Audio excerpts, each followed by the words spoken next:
Jawahar Nagar municipal corporation 28వ division Congress party ఆధ్వర్యంలో వికలాంగుల కాలనీ చౌరస్తా దగ్గర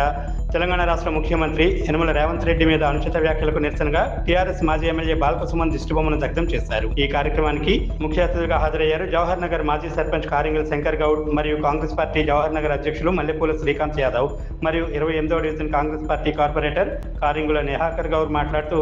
కాంగ్రెస్ ప్రభుత్వం అధికారంలోకి వచ్చి మహిళలకు ఉచిత బస్సు ప్రయాణం, పేద ప్రజలకు ఆశాజ్యోతి అయినటువంటి రాజీవ్ ఆరోగ్యశ్రీ పథకం, 10 లక్షల రూపాయల పెంపుకు,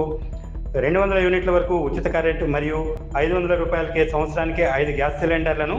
సీఎం రేవంత్ రెడ్డి ప్రజలకు ఇచ్చిన హామీలను అమలు చేస్తూ ప్రజల మన్ననను పొందుతుంటే ఓరవలేని టీఆర్ఎస్ మాజీ ఎమ్మెల్యే బాల్కసుమన్ మరియు ఆ పార్టీ చెంచా నాయకులు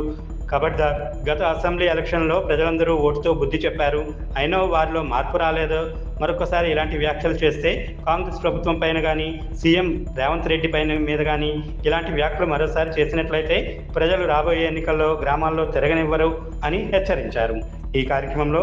మాజీ సర్పంచ్, కాంగ్రెస్ పార్టీ సీనియర్ నాయకులు కారింగల్ శంకర్ గౌడ్ మరియు కాంగ్రెస్ పార్టీ అధ్యక్షులు మల్లెపూల శ్రీకాంత్ యాదవ్, 28వ division Congress party corporator Karingula Niharika Goud,